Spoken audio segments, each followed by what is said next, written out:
θα σας παρουσιάσω την πολιτική οικονομία του πολυετούς δημοσιονομικού πλαισίου της Ευρωπαϊκής Ένωσης.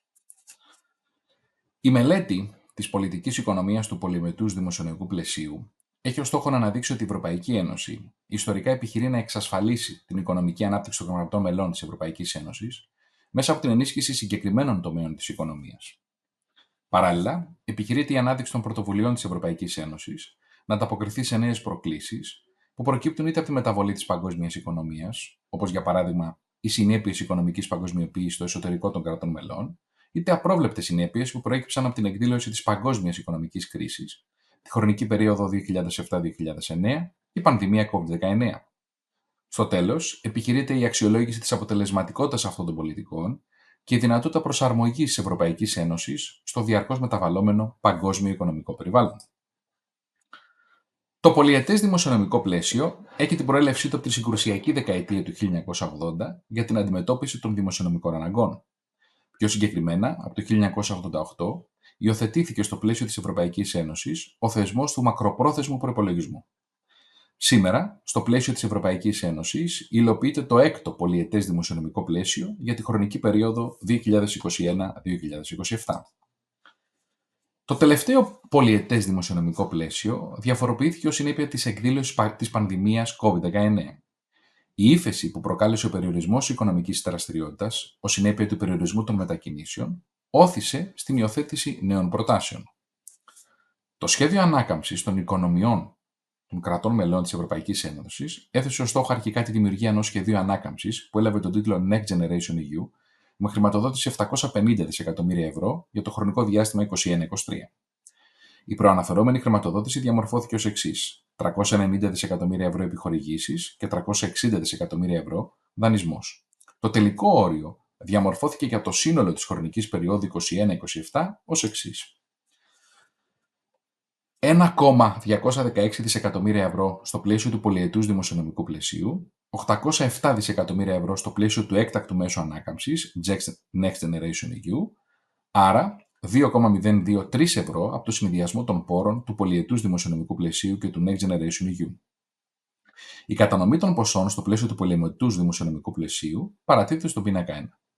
Μετά την έγκριση από το Ευρωπαϊκό Κοινοβούλιο, εκδόθηκε κανονισμός 17 Δεκεμβρίου του 2020 από το Συμβούλιο για τον καθορισμό του μακροπρόθεσμου προϋπολογισμού της Ευρωπαϊκής Ένωσης. Όπως προκύπτει από τη μελέτη του πίνακα 1, τα μεγαλύτερα ποσά για τη χρονική περίοδο 2021-2027 διοχετεύονται στους εξής τομείς: συνοχή, ανθεκτικότητα και αξίες και φυσική πόρη και περιβάλλον.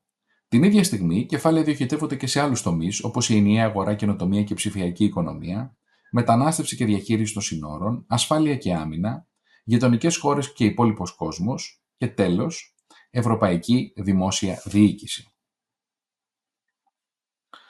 Βλέπουμε τα ποσά στους συγκεκριμένους τομείς όπως παρατίθονται στον πίνακα 1. Μάλιστα, η πανδημία COVID-19 αλλά και οι προκλήσεις της κλιματικής αλλαγής έχουν οδηγήσει στην πρόβλεψη μηχανισμών για την αντιμετώπιση απρόβλεπτων δαπανών στο πλαίσιο του πολυετούς δημοσιονομικού πλαισίου. Οι μηχανισμοί αυτοί παρουσιάζονται στον πίνακα 2. Στον πίνακα 2, λοιπόν, βλέπουμε τους ειδικούς μηχανισμούς μέσω του κανονισμού για το πολυετές δημοσιονομικό πλαίσιο. Οι μηχανισμοί είναι οι εξής: αποθεματικό προσαρμογή στο Brexit, Ευρωπαϊκό Ταμείο Προσαρμογής στην Παγκοσμιοποίηση, αποθεματικό αλληλεγγύης και επίγουσας βοήθειας, μηχανισμός ευελιξίας, ενιαίο μέσο περιθωρίων.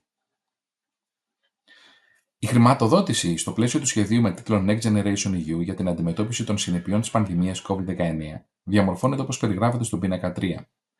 Είναι ιδιαίτερα χαρακτηριστικό της σημασίας που δίνει η Ευρωπαϊκή Ένωση στην αντιμετώπιση των συνεπειών της πανδημίας COVID-19 ότι η Επιτροπή έχει λάβει την εξουσιοδότηση να έχει τη δυνατότητα δανεισμού από τις κεφαλαιαγορές για την Ευρωπαϊκή Ένωση, κεφάλαια συνολικού ύψους 806,9 δισεκατομμύρια ευρώ. Στον πίνακα 3 παρατίθεται η μεταφορά χρημάτων σε προγράμματα της Ευρωπαϊκής Ένωσης. Ο Μηχανισμός Ανάκαμψης και Ανθεκτικότητας με 723,8 δισεκατομμύρια ευρώ, το πρόγραμμα React EU 50,6 δισεκατομμύρια ευρώ, Horizon Ευρώπη 5,4, InvestEU 6,1, Αγροτική Ανάπτυξη 8,1, Ταμείο Δίκαιης Μετάβασης 10,9 και RescueEU 2 δισεκατομμύρια ευρώ. Το πολυετές δημοσιονομικό πλαίσιο περιλαμβάνει και τον ετήσιο προϋπολογισμό της Ευρωπαϊκής Ένωσης, καθώς δεν μπορεί να ξεπερνά τα ανώτατα όρια δαπανών που τίθενται. Πιο συγκεκριμένα, για το 2024, ο προϋπολογισμός της Ευρωπαϊκής Ένωσης ανέρχεται σε 189,39 δισεκατομμύρια ευρώ για τις αναλήψεις υποχρεώσεων και σε 142,63 δισεκατομμύρια ευρώ για πληρωμές. Οι αναλήψεις υποχρεώσεων αντιστοιχούν στο 1,11 του ακαθάριστου εθνικού εισοδήματος της Ευρωπαϊκής Ένωσης των 27. Ο προϋπολογισμός της Ευρωπαϊκής Ένωσης διαδραματίζει κρίσιμο ρόλο στην ευρωπαϊκή ενοποιητική διαδικασία, παρά το γεγονός ότι είναι αρκετά περιορισμένος. Το μέγεθος του προϋπολογισμού είναι αποτέλεσμα και του γεγονότος ότι αποτελεί περισσότερο διακυβερνητική διαπραγμάτευση από τα κράτη-μέλη που επιχειρούν να αποκομίσουν τα μεγαλύτερα ωφέλη. Η χρηματοδότηση του προϋπολογισμού της Ευρωπαϊκής Ένωσης χρηματοδοτείται με βάση τα έσοδα που συγκεντρώνονται από τις εξής κατηγορίες πόρων. 1. Ήδη πόροι που αντιπροσωπεύουν περισσότερο από το 90% των εσόδων. 2. Πλεόνασμα των εσόδων της Ευρωπαϊκής Ένωσης, ποσό που απομένει αφού καταβληθούν οι πληρωμές του προηγούμενου έτους. Και 3. Άλλες πηγές, κυρίως πρόστιμα σε εταιρείες που δεν τηρούν την νομοθεσία της Ευρωπαϊκής Ένωσης σε θέματα ανταγωνισμού, επιστροφές και φόροι επί των μισθών. Όπως προκύπτει από την παράθεση των τριών κατηγοριών, το μεγαλύτερο μέρος της χρηματοδότησης αφορά τους ίδιους πόρους. Άρα, η κατανόηση των διαφορετικών πηγών χρηματοδότησης στο πλαίσιο των ίδιων πόρων θα αναδείξει και τις βασικές πηγές εσόδων, όπως αποτυπώνονται στον πίνακα 4. Στον πίνακα 4, λοιπόν, βλέπουμε τους ίδιους πόρους για τον προϋπολογισμό της Ευρωπαϊκής Ένωσης. Η πρώτη κατηγορία αφορά τους παραδοσιακούς ίδιους πόρους, κυρίως τελωνειακοί δασμοί. Η δεύτερη κατηγορία είναι οι συνεισφορές από τα κράτη-μέλη, όπου βασίζονται στο φόρο προστιθέμενης αξίας. Η τρίτη είναι οι συνεισφορές από τα κράτη-μέλη, βασίζονται στο ακαθάριστο εθνικό εισόδημα, οι οποίες προσαρμόζονται προκειμένου να ισοσκελιστούν τα έσοδα και δαπάνες. Τέλος, οι εθνικές συνεισφορές. Βασίζονται στην ποσότητα των μη ανακυκλωμένων απορριμμάτων πλαστικών συσκευασιών που παράγονται από κάθε κράτος μέλος. Τα συμπεράσματα. Η μελέτη της πολιτικής οικονομίας του πολυετούς δημοσιονομικού πλαισίου αναδεικνύει ορισμένα κρίσιμα συμπεράσματα για την πορεία της Ευρωπαϊκής Ένωσης. Αναδείχθηκε ότι η διαμόρφωση του μακροπρόθεσμου προϋπολογισμού της Ευρωπαϊκής Ένωσης είναι αποτέλεσμα διακυβερνητικής διαπραγμάτευσης. Τα κράτη-μέλη έχουν ως στόχο την ενίσχυση ορισμένων καθοριστικών πολιτικών που συμβάλλουν σε κρίσιμους τομείς της οικονομίας.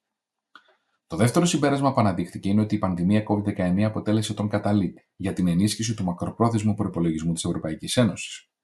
Έγινε περισσότερο κατανοητό ότι χρειάζεται οικονομική ενίσχυση για να αντιμετωπιστούν έκτακτες συνθήκες όπως η πανδημία, αλλά και για να μπορέσει η Ευρωπαϊκή Ένωση να προετοιμαστεί για αλλαγές που συνδέονται με τον διεθνή ανταγωνισμό, όπως οι συνέπειες της οικονομικής παγκοσμιοποίησης.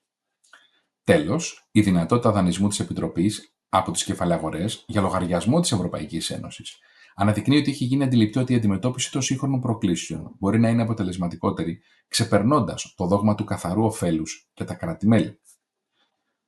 Στη συνέχεια παρατίθεται η βιβλιογραφία αυτής της παρουσίασης. Εδώ ολοκληρώνεται η παρουσίαση. Ευχαριστώ για την προσοχή σας. Γεια σας.